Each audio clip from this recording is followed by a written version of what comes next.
In episode 51 of the Mindfulness and Grief Podcast, Dave Roberts and Patty Furino discuss signs from beyond, a father's journey towards peace, and their new book, When the Psychology Professor Met the Minister.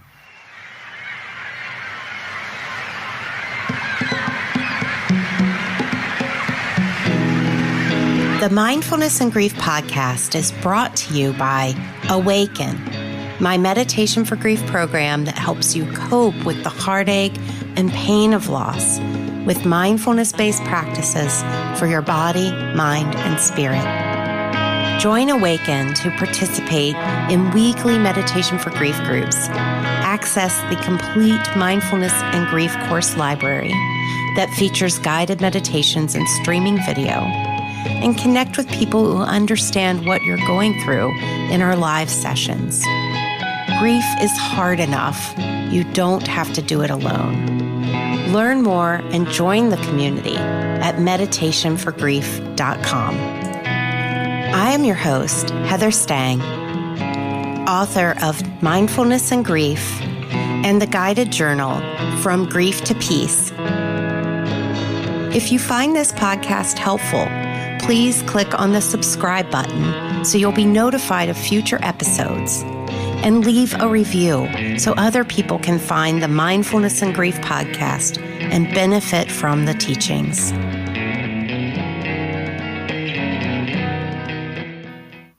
Reverend Patty Furino chooses to walk a sacred path, obtaining wisdom from a variety of spiritual practices and philosophies. After completing a 2-year program at the New Seminary in New York City, she was an ordained interfaith minister in June 1998 at St. John the Divine Cathedral. She was inspired to embrace other spiritual paths, never instead of, and always in addition to, by the founder, Rabbi Joseph Gelberman. She made a vow to learn to walk through life like the masters, helping people through challenging times, offering hope, and following the motto of St. Francis, "Make me an instrument of peace." The goal of her ministry work is to empower others to discover and develop their own unique life paths. Her goal is to inspire a peaceful perspective for people during challenging times. She feels that sometimes people just need someone to bear witness to their stories and offer hope. David J. Roberts, LMSW, became a parent who experienced the death of a child when his daughter Jeannine died of cancer on March 1st, 2003, at the age of 18. He is a retired addiction professional and an adjunct professor in the psychology and psychology child life departments at Utica College. Dave has also been a past keynote speaker and workshop presenter at national and regional grief conferences. Mr. Roberts has been a past Huffington Post contributor and has contributed other articles to Medium, Open to Hope Foundation, Mindfulness and Grief, Thrive Global, and the Recovering the Self Journal. He's also appeared on numerous radio and internet broadcasts, including the BBC podcast World Have Your Say, as well as Open to Hope Television, and is a returning guest to the Mindfulness and Grief Podcast. So today I welcome Dave Roberts, frequent guest on the Mindfulness and Grief Podcast, much beloved by our listeners, and Patty Furino, who is brought to us by the relationship that the two of you have developed. So I'm wondering if you could maybe just start off and share a little bit about yourself, and then we'll get into how you two met. Okay, sounds good. Patty, you want to go first? It's fine. Okay, I'll go first. Good morning. Hello. Thank you so much for inviting me on to just share a little bit more about myself and my relationship with Dave. I was ordained an interfaith minister at the New Seminary in New York City. It was a 2-year program back in 1998. The ordination was at St. John the Divine Cathedral, which is a magnificent place, which really, to me, puts more credence to what I did. It was a 2-year program. Mm-hmm. It wasn't push a button minister, which you see a lot of now. I'm a minister, and I laugh. I'm like, what did you learn in your process? How to push the button and send the little donation in? I took it seriously because I grew up as what they would call a strange child. I was always off in my own world. Nowadays they label it ADD, ADHD. They're on the spectrum. If I were born at a different point in time, I truly believe I would have been labeled and considered on the spectrum because of my behaviors. As a child, I would sit on a swing, and in the backyard, I would be talking to my imaginary friends, who was Jesus, who were these old, I could visualize them in my head, in my mind's eye. As a child, I was doing this. There were Native Americans. To me, they were Indians, because that's how I knew them. I was born in 1961. So it was the 1960s where it wasn't talked about. It was a different kind of an era. The world around had trials and dramas. There was drama in my own house, and I would go outside and talk to my imaginary friends who offered me wisdom and clarity. They were Indians. They were old, and they told me to refer to them as Native elders. I'd never heard the term. That was not a term that was used back in the 60s. I came from a Roman Catholic household. My mom was a Legion of Mary volunteer. The cross and the Blessed Mother was in the front of the house. It was a very religious house. But I would go out there to meet with my secret friends. Then there were 2 bald men in robes. I've come to identify them as Buddhist monks. They would offer me wisdom as a child, how to respond, what was happening with this person in my family or this relationship. So I was weird, because if I talked about them, it's like, you what? You who? And so I looked at it as I was strange. And then at 16, I had a major surgery. And after the surgery, I choked so much that I went unconscious. And at that moment, I considered an out-of-body experience. In the hospital room, I've gone back there to actually look at it numerous times, because I volunteered at that same hospital, Glen Cove Hospital in the pediatric ward. I had choked on the phlegm, and next thing I knew, I was in another realm. My body was still there in the bed, but I was conscious of where I was in that other realm, and a beautiful woman met me. And I immediately called her Blessed Mother. I was Catholic. Mary, you came to meet me? My God, there was so much love there that it's indescribable on this plane of consciousness. And it was white energy. And I want to say white light, but because it's so standard of, you go to the white light. Well, energy, if you speed it up, becomes light. And it was living energy, living light all around me. I wanted to stay. But this beautiful form of a woman, to me, the Blessed Mother, told me, no, you have to go back. I could see to the background that there were other white forms, and I wanted to go to them. They felt familiar. They felt like they were there to be there for me. But she kept saying, no, you had to go back. But at the same time, my consciousness saw what was going on in the hospital room. That was a precursor for why I went to the seminary, not because I thought that I was something special. I wanted to understand how other religions, when they cross, somebody that's Native American is not going to see a woman and say, it's the Blessed Mother. If they're Jewish, they're not going to see a woman. What if it's a man? I wanted to wrap my head around what that experience meant for me and for other people. And just understanding, not because I was a minister, that had no purpose for me. It was to have greater clarity and understanding. Wow, that is an amazing story for a child to have experienced. And I don't mean story, I mean an amazing experience for you to have, both from the multicultural friends in your backyard. Yeah. Do you consider that a near-death experience? Were you... You know what? I don't, and I've said this to Dave, I don't buy into labels. Labels are because a label, there's God, there's the universal creator, there's Yahweh. They're all labels, okay? No matter what religion, there's some type of a label. Near-death experience is a label. You can call it that. It falls under the realm of that explanation of it, but I never wanted to document it or buy into it. It was just something that I had. Yeah, you're not trying to kind of pigeonhole it into or limit it. I get that. That's perfect word. Thank you. That's a perfect explanation, because that's also something that people can experience through meditation. An out-of-body experience. Did it have to be near death? No, but they saw themselves from a greater place of consciousness.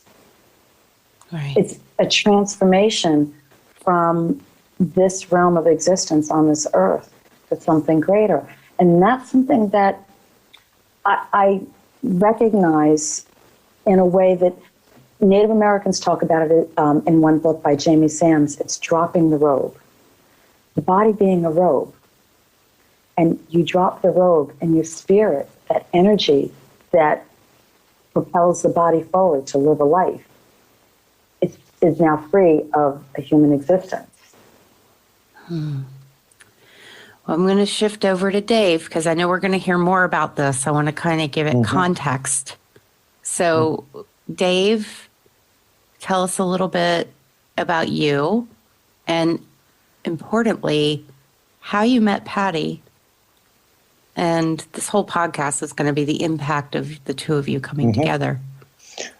Well, first of all, I'm a frequent flyer on mindfulness and grief. I gotta say that this one's free, by the way. This one's free. That's right. It's free. You've got enough points. It's all those. I got 50,000 points with Southwest, so I think we're good. So I think we're good for a free flight. But anyway, I have a background that's based in science. I have a bachelor's degree in psychology.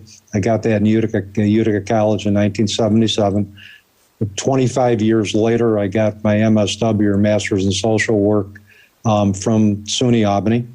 I spent 27 years working in the addictions field. I worked for the state of New York as an addictions counselor and a clinical supervisor. I worked with individuals with substance use disorders and mental health challenges, sometimes, kind of currently. I retired from the state in 2012. In 2003, I began my career as an adjunct adjunct instructor in psychology at Utica College. I am now an adjunct professor of psychology and psychology child life. I've been at Utica College now for over 18 years, teaching I teach principles of behavior change. I recently started teaching addictions counseling again, and I also teach 2 sections of death, dying, and bereavement. And as you know, Heather, in the field of thanatology, nobody just wakes up one day and says, "Well, I'm going to deal with death issues." That does not normally happen. It's usually a personal experience or a series of personal experiences that draws us to that field. And for me, I was no stranger to loss. I've experienced loss since I've been 5 years old, but the one event in my life that permanently changed my worldview, that threw my world upside down, was losing my 18-year-old daughter, Jeannine, on March 1st, 2003, as a result of a rare form of cancer known as alveolar rhabdomyosarcoma, which is a connective muscle tissue cancer. And by the time we had a diagnosis, it was already stage 4 and terminal. And we were told that there was absolutely no cure other than perhaps holding out for a miracle while chemo, was intended to put her cancer in remission, but that never happened. And then she died at home with hospice services. So all of that changed my world. All of that changed my worldview as an academician, as a therapist. Anything that I learned, anything that I taught, any therapy that I did didn't even prepare me for the path that I was now looking to walk. And how I met Patty, that would probably be one for another podcast, but I could probably try to summarize this as best as I can. I was one of the conference coordinators for a Beyond Words conference in 2010 at the Turning Stone Casino in Oneida. That was held in September of 2010. I was one of the conference organizers.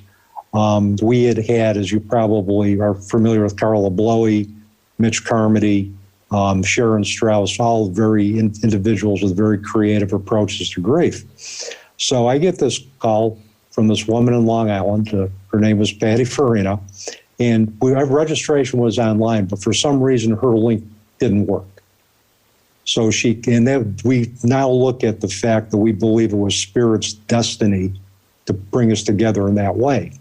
So she called and said, Dave, I'm having trouble registering. Can you help me? So I registered her manually, got her with the courses, the workshops that she wanted. And then we shared about a 45-minute conversation. And I had asked her, have you ever lost a child?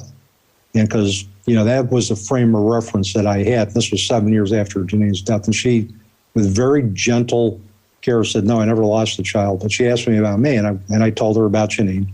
We shared our stories, and she had the losses of the children that had impacted her, particularly, I think one in particular that, if we have time, I'm sure Pat will mention that.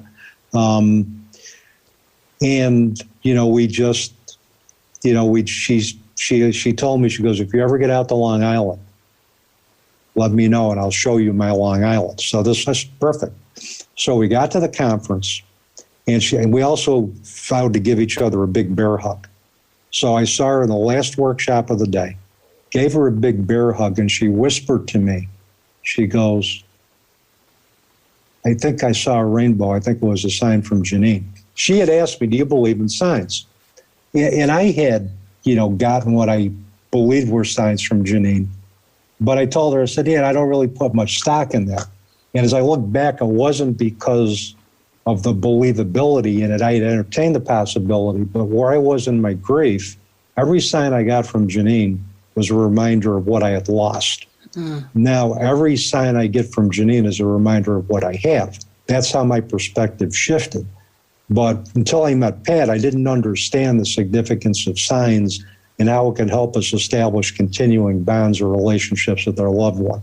I was looking at the dark. I was looking at the yang, which I believe is the dark part. I mean, yeah, it's great I got a sign, but she isn't here. So that's why I didn't put a lot of significance in it. But that changed very quickly. To make another long story short, okay. She tells me I saw the rainbow, and I'm so tired. I said, yeah, fine. Okay, great. Another sign. Perfect. That's what I was thinking, because I was just so tired after the conference.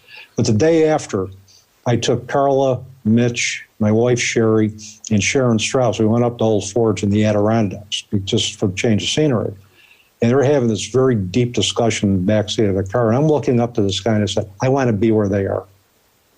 It was at that point that I think my soul was calling for something that I didn't have. I was doing the path of a bereaved father very well. I was doing workshops. I was beginning to write. I was beginning to honor a memory, but my soul cried out for something more. I said, I want to be where they are. And they're relating to their loved ones with that continuing bond, connection, where the signs are lifting them up rather than triggering or bringing them down. Yep. And then all of a sudden on my phone, I see this announcement for a colleague of mine, Ron Villano, who was doing a workshop in Long Island on embracing the power of change. So I said, okay. I sat with her for a while. I called Patty, and she said, I told her I want to come out. And I said, can you suggest any good hotels? And she said, you can stay with me and my husband, Marco. So I'm thinking to myself, I said, I hope he's going to be okay with this, because I asked her about 300 times, at least, is Marco going to be okay with this? Is Marco going to be okay with this? I didn't want to run into a potentially jealous husband that was going to tear me in two, because I was, but when I met Marco, he was like the probably the most gentle, most grounded individual in the world. And I consider him and Pat to be good friends. So that's how that all started. We got to Long Island. And then from there, the magic happened. And that's how I can pretty much describe it. It was just pure magic for that weekend. there's a lot of details, and this is where I want to just acknowledge the book because that's, an important part of this. So Patty and Dave have written a new book. It's called When the Psychology Professor Met the Minister. And what I loved about this book is, Dave, as many times as you and I have talked, and you've been on this podcast, and so frequent listeners will know of your spirituality and your multidisciplinary tools for coping with grief and making meaning and all that. And I realized that I had made kind of an assumption that Dave's always been like this. Like Dave's always had, which, I mean, in hindsight, I'm just like, well, obviously, like it's most of us are born with whatever we have, but then it's the tragedies that kind of bring us closer to the tools that help. And so what I loved about this book is we get an unfolding of how you're introduced to continuing bonds through dialogue, through Native American traditions, through all sorts of things that Patty brings to you. And that's what we're really here to discuss, is the importance of that shift from where the reminders cause more distress to where they feel lighter, which I don't know if you can, maybe you two will talk about a little bit about this. This is something that I see kind of naturally occur for most people, where initially after the loss, for a while you're talking about the story of their death, and then eventually you start talking more about their life. And, I think there are probably some tools in here that can help people forge these positive continuing bonds to help them cope with grief. That was our ambition. That was definitely our ambition when we were writing it.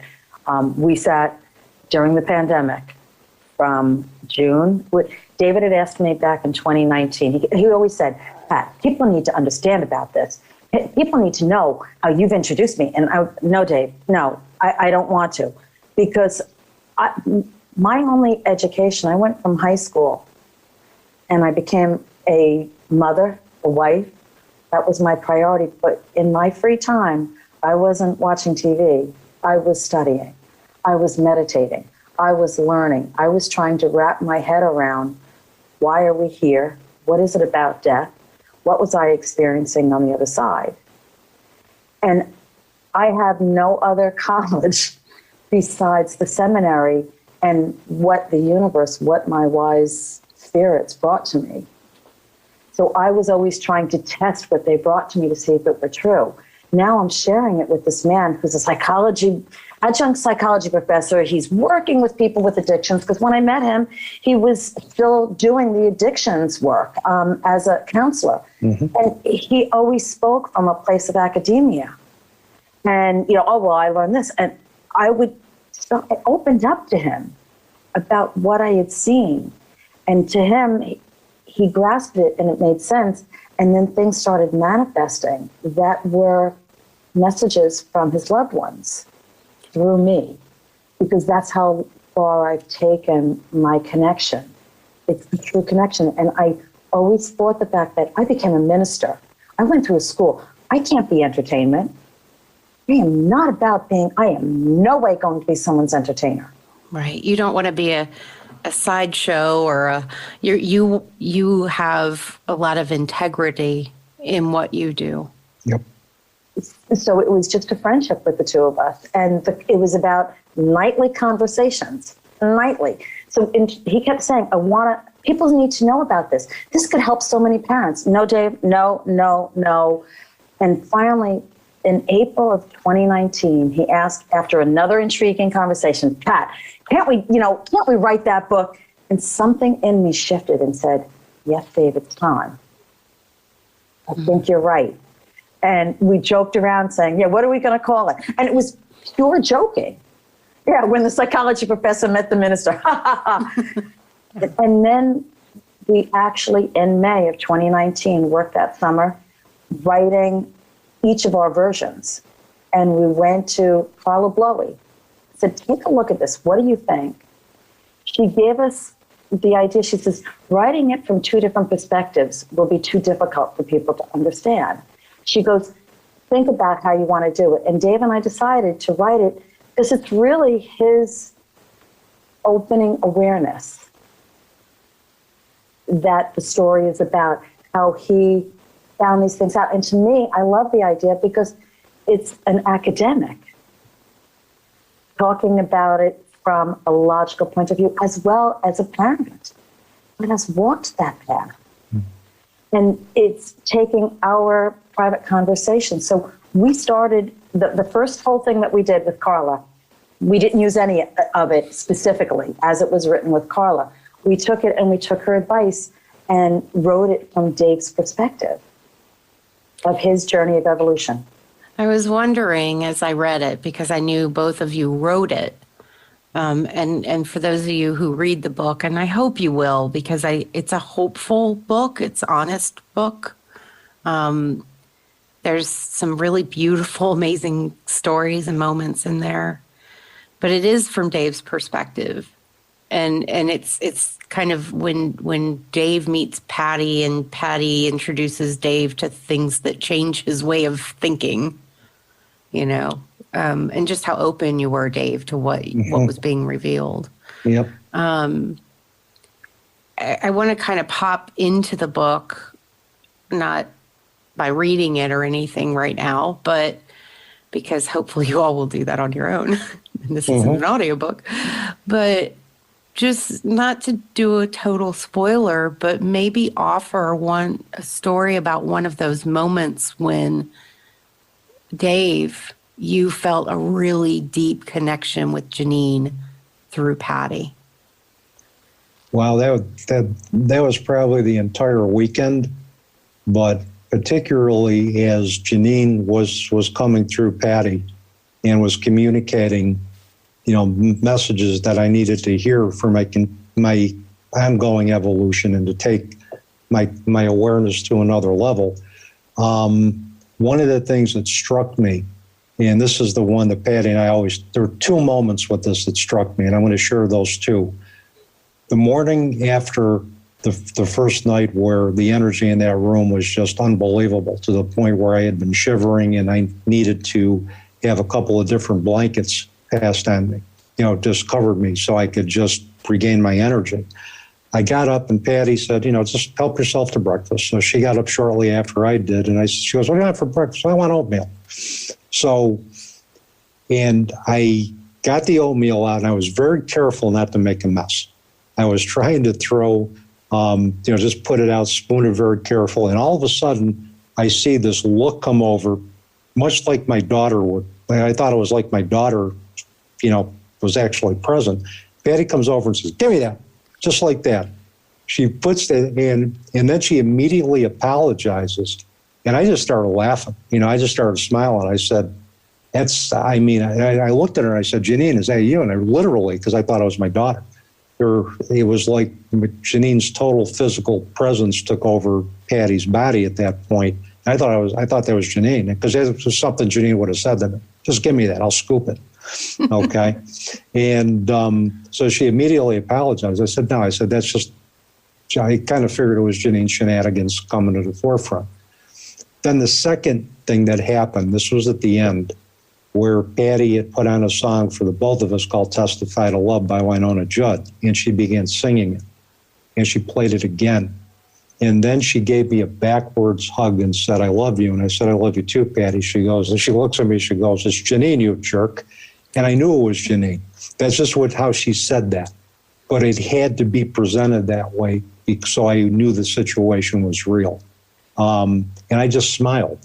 But the thing about that backwards hug is that the morning after I took, I believe it was the last presenter, it might have been Carla Blowy, to the airport, I had a dream that there was a faceless brunette hugging me from behind. And I could feel her touch as I was going back into bed. That's how realistic this dream was. And it was a dream visit as I look back at it now. And I never told Patty about that dream, but she replicated the hug in the exact same way that I had it in that dream, which was further, the message was from Jeannine saying, I'm here and I'm going to be here. and we're going to take your learning up another notch with the help. And she chose Patty to be the conduit for those messages. And the other part that I'm going to go back to, and this is when I read that part of the book, I choked up, because the other part that I forgot to mention, when they saw this magnificent rainbow, her and her husband Marco over Route 17, Patty had told me that she heard a voice in her head saying, "I need you to talk to my father." And she believed that that was Jeannine, and it was Jeannine coming through saying, "I need you to talk to my father." And when I read that part in the book, I get chills and I tear up, because, for my daughter to have reached out to somebody, who she knew would pass the messages on with integrity, who wouldn't try to exploit me for what she could do, whose only intention was to help me better myself. Jeannine chose someone with the same integrity that she conducted herself with, and that she knows that I value. And we kind of figured it was Pat and I's soul contract that we were to meet at this particular time. And not only was she going to help me see that love certainly survives and that love can exist from the other side, but we were going to help each other, for lack of a better way to put this, find the better versions of both of ourselves. I told her for years, I said, "I'm going to be the one to out you." She just looked at me and said, "No, you're not going to out me." But it turns out that we did. Yeah. And, that's, I think, an important thing to come back to. And I understand Patty kind of you held your cards very close to your chest, maybe even inside of your chest at times. Absolutely. Still to this day. To this day. And here you are on a podcast sharing all this, which, I imagine it's a vulnerable place to be, but I'm grateful you're doing it. And as someone who has had many people in my life die, and who has seen many signs, it's interesting to watch that academic part of my brain dismiss things, even though when a Dave or a client or myself experiences these things, I don't invalidate them. I don't believe they're not true or whatever, but there's something perhaps we'll go back to that word, vulnerable, about opening to the idea that you can have that continuing bond in that way after loss. And I think one thing, I'm just going to be real honest about myself here, because I was thinking about this before our talk. When I think about my Uncle Doug, who died when I was 7 by suicide, and I've never had a sign from Doug. I've never had a dream about Doug. I still feel connected to Doug. I keep a giant collage here in my office that he did before he died. There's a fear I have that I won't hear anything from him. And yet I've received signs in the form of rainbows, mostly. And I'll tell you this story. When my stepdad and dog, it was like his dog, but then she became my dog for a whole week, and then she died. It was horrible. Dave's heard all about this. Mm-hmm. So they died within a week of each other, and I went off to be a mentor at a yoga therapy training. I'm a yoga therapist. Like you, Patty, it's intense training. I was still knee deep in grief, but I knew if I went, I'd be surrounded by other healers. And I asked for a yoga therapy, a Phoenix Rising yoga therapy session from my friend Amy Archinall, and she gave it to me. And in the yoga therapy session, I'm bawling, and I'm just like, I just want to sign. And we do the session, and what stood out for me from the session was how badly I wanted that sign. We go outside in the beautiful yard, and it starts raining. And I have my stepdad's camera with me, which I had been afraid to touch before, because when he was alive, he told me he'd kill me if I touched the camera. So even after he was dead, I don't know if I thought a bolt of lightning would come down. And I have a photograph of this, which is remarkable. a rainbow not only appeared, it landed in the yard 3 times. And I have a picture of Amy in this beautiful yoga pose with her arms stretched with the rainbow cascading. I mean, there's no way to explain that away. It came and went 3 times. It was powerful, and I know it was my sign. And I'm telling this story because for anyone out there who is a skeptic, or I just wanted to share that that's where I am with it. The thing is, the energy that was around you. I say to people, and even I used to say to Dave, you'll feel something. You feel it. You can't explain that feeling to anybody else. It's personal. When I work with somebody one-on-one, I say to them, you know what you're feeling here. Dave knew what he was feeling. He can talk about it, but he shouldn't talk about it to convince somebody else. You're just showing them so that they can embrace what they're feeling. There's a book that I read in it, and they talk about emotion is energy. Emotion. Okay? The energy was in and around you. It was there with your friend as well, Amy. She felt it. The 2 of you felt the energy that was brought in through the prism of the color coming down. And not one rainbow would do it. He needed to send you 3. 3 is the number of sacred, okay? The Trinity, body, mind, and soul, the 3 parts of ourselves coming into the oneness. That's what you needed. And you actually had the camera, which is the one thing that he said to you. I mean, I see so much validation that it was truly from him, because the one item that was most sacred to him, that's how you captured the essence of his new existence. Yeah. And I also see it as he had to be there because I didn't know what I was doing with that camera at the time. So someone had to be fixing the settings on that thing. It was not a point and shoot by any means. It was a really special moment. And then again, and I want to come back to you all and not make it about me, but we were in Nashville for a conference. And I was like, oh, wait, my stepdad grew up in Nashville. And I used Ancestry, and I found his childhood home, and we went there. And on the way back to the hotel, guess what we saw? It was a rainbow. And I'm like, pull over. And I start bawling. And my husband's like, what is going on? I know that was emotional, but we're in the middle of the highway. Pull over. I got to get a picture. So, yeah, it does make me feel more connected. I feel out of all the people that have died in my life, because I walked in right after he died. It was a very traumatic experience for me. And I don't know if I really just needed that comfort because of how traumatic it was. That I'm grateful that my signs are from him. I'd like them from everybody else, by the way. Feel free to bring them on. Mm-hmm. Yeah. Your uncle is around you. He wants you. The opportunity will be exactly perfect when he shows himself, and you will know it because he wants you to be clear.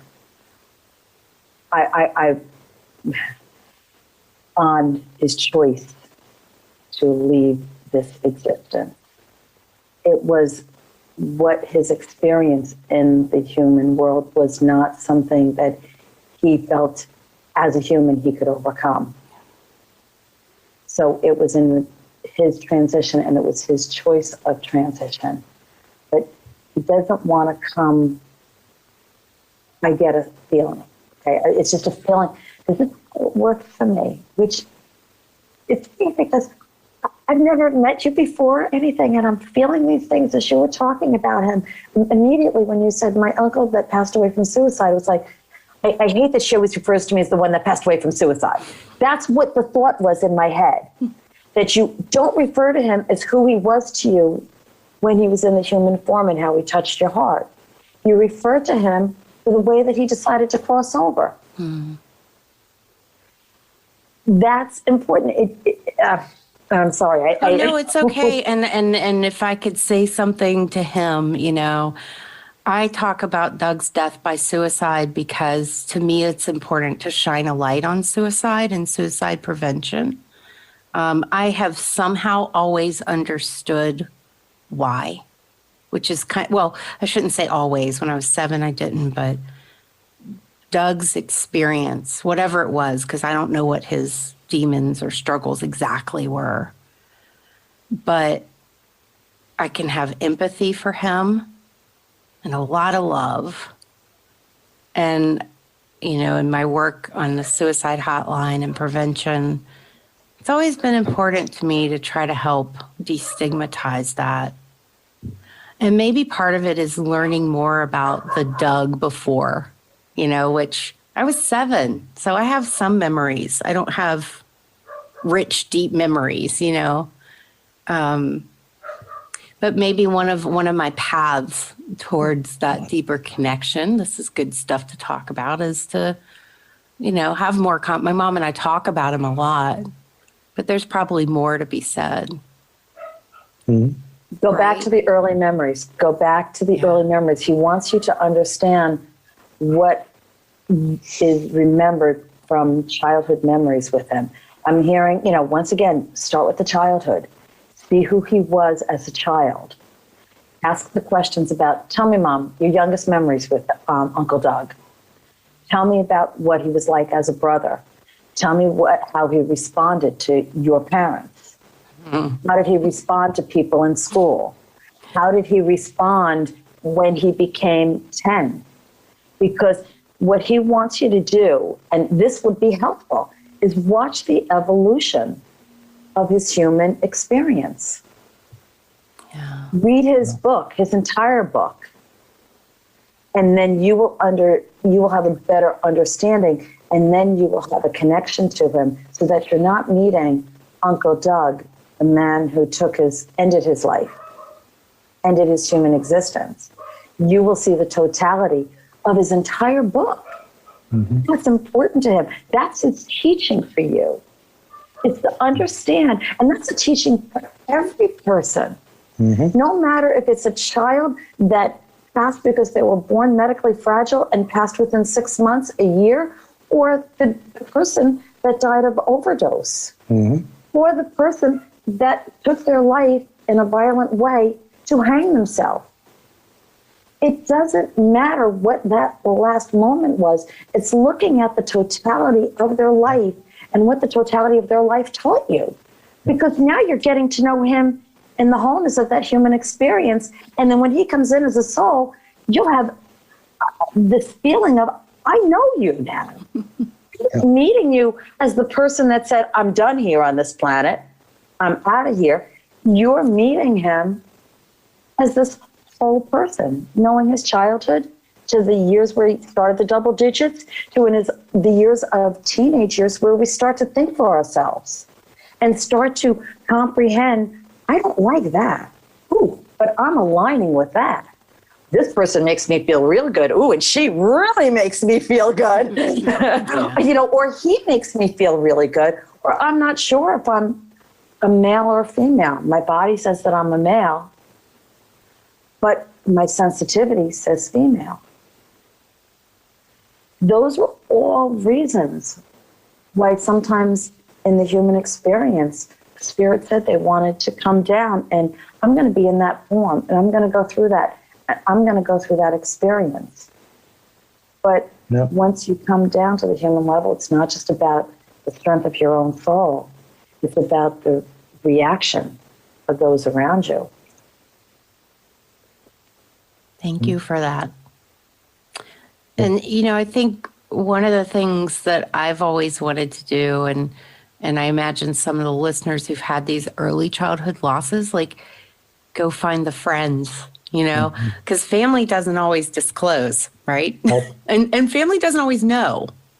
They only see one side of They it. see one side and they see this. Like, I can tell you right now, I have only shown my best side to many family members. You know, I haven't, sometimes you do, I mean, not my close ones, but, you know, it's, yeah.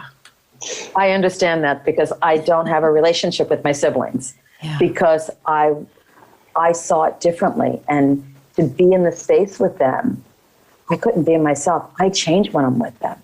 Mm-hmm. They don't see me the way Dave sees me. It just doesn't work. And you know this. Oh, go ahead, Dave. Sorry. No, it's okay. When Patty was talking about, you know, going back to the past and revisiting childhood memories, this is something she did with me, and this was another part of the teaching with Native American, medicine as it relates to the teachings of animals and nature. Which she taught me crow medicine. You know, she said, you know, I ought to really look into crow medicine. And in the Jamie Sam's book, Medicine Card, I love this. This crow says, honor the past as your teacher, the present is your creation, and the future is your inspiration. It's that, you know, I tell individuals, even in therapy, look at your past. I have to stare at it, but look, the past has rich teachings because every decision you made in the past is dictated what you're doing now in the present. You can learn from that. You can use those experiences now to, you know, empower yourself to have the present of your own creation in a future that you so desire. So it's all of that. And a lot of times, sometimes people get so stuck on, we got to be in the present moment. And I get that because particularly for individuals who have, rapidity of thinking and a lot of rapid thinking, mindfulness can slow that down. But I think Friedrich Nietzsche said this, he said, I think, I'm paraphrasing, is to deny your past is to deny your existence because the past is a big part of who we are. And to deny that, we're denying a big part of who we are in the present. And I learned that through Patty and through other teachers that she encouraged me to seek out, that certainly what we do in the past certainly has an influence on the decisions that we made that got us to the present. And you can't break that chain. You have to, they both kind of intertwine and coexist. Well, that's mindfulness of the past, which is different than stuck rumination. Yep, that's right. Yep. And so you can remember the past while still feeling very grounded in your body, you know, and maybe, you know, that's healing stuff. Mm-hmm. And it makes me think of a lot of Buddhist scholars say that the word mindfulness, when you translate it into Pali, the Buddha's original language, that has a connotation of memory, remembering. Mm-hmm. And so it's about remembering to be here. You know, it's not about, it's about remembering that you have the potential to be present. And so it's not a denial of history. It's a, you take that history and you choose who you want to be. That's right. Choose in this moment, knowing that was your history. Choose who you want to be. Yeah. And I'm sorry. I cut you off. There's three of us. So for the podcast listeners, we're all just trying to jockey for space here. I had to say something else before I forget. The other thing is that, and I know what may come to some of the viewers' minds, especially after they read the book, is that I believe the experience that happened to me in Long Island, being grounded in science, being grounded in psychology, being grounded in academia. And I can tell you from the minute I met Pat, the time we got home, we got back, she picked me up from the airport after the Ron Villano's workshop, to the time we got to her house, I believed everything that happened to me. I didn't question it. One of the reasons I did not question it was not only because because what she was saying to me was spot on,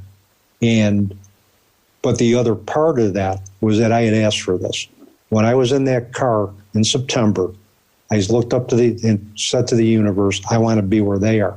Now, at that time, it was just maybe having a relatively advanced spiritual conversation that could give me some clarity, it could help me get some more clarity.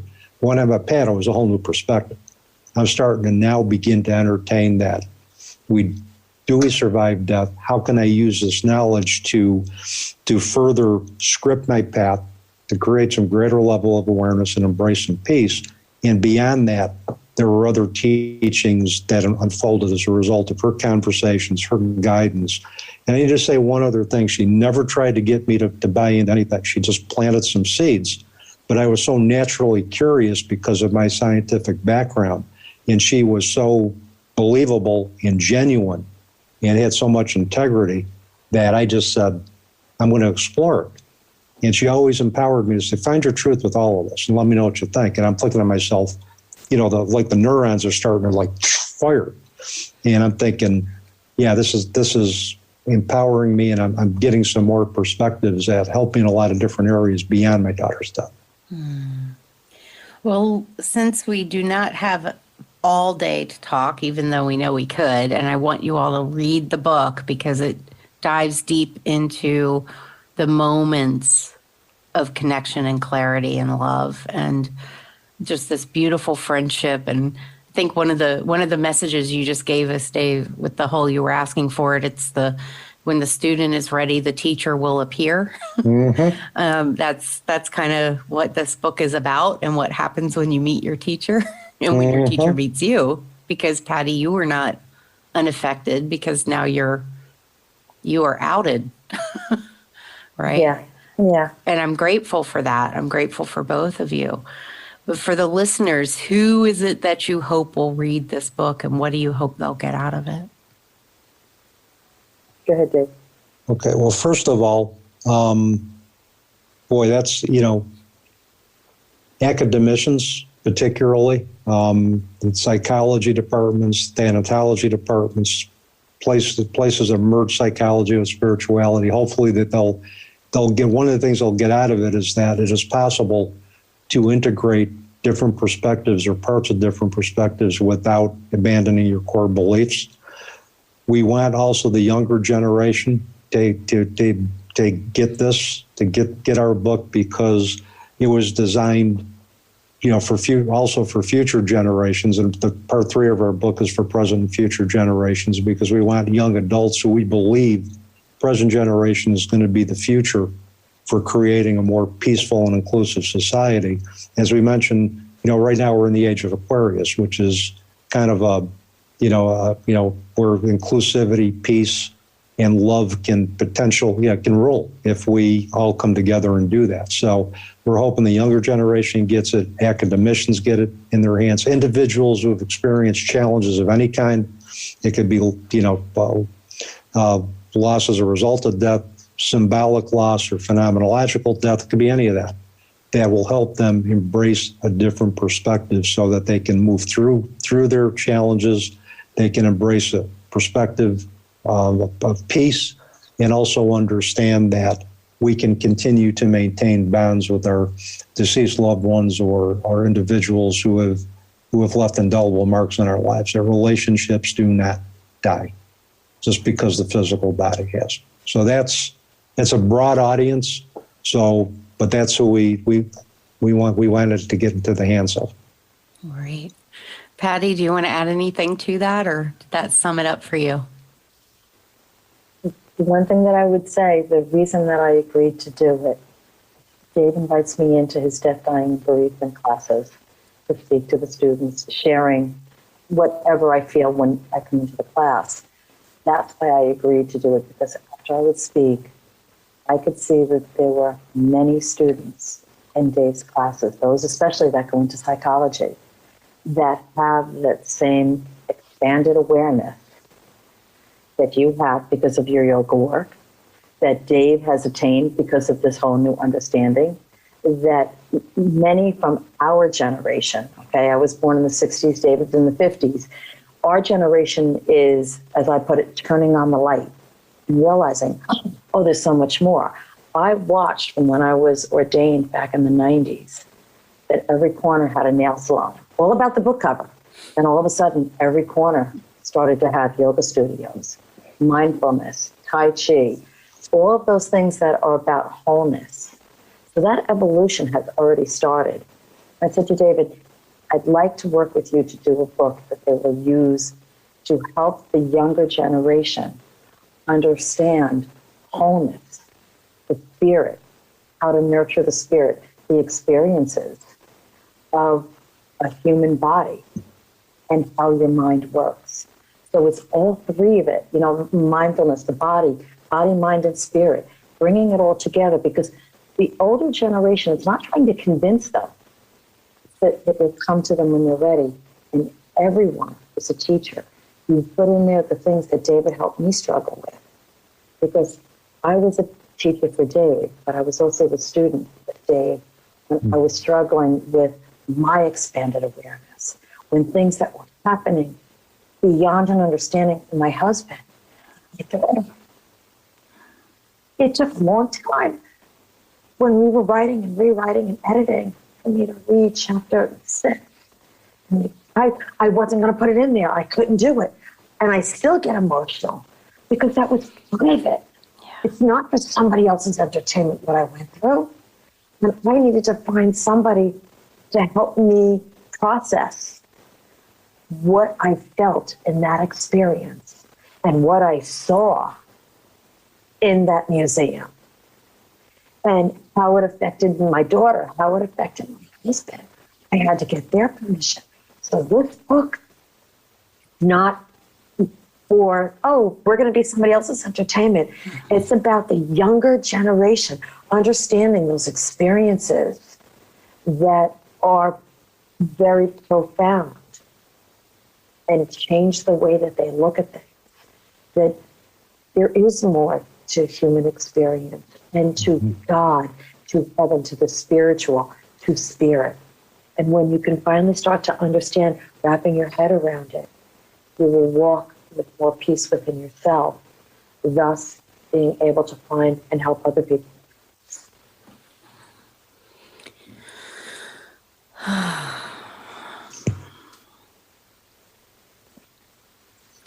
Just wanted to give that some space.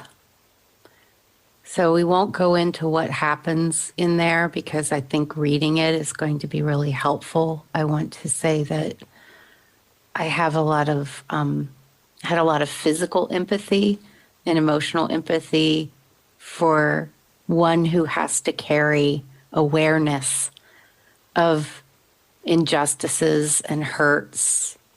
And, that's a whole other podcast, is for people who are empaths of any level, and that includes those of you who are listening who are maybe very sensitive to how your mourning circle is handling grief, or those of you who are connected to the spiritual realm, like carrying and being aware of the great human suffering can take a toll if we don't take care of ourselves and those we love. And I think there's a really good message in this book about that as well.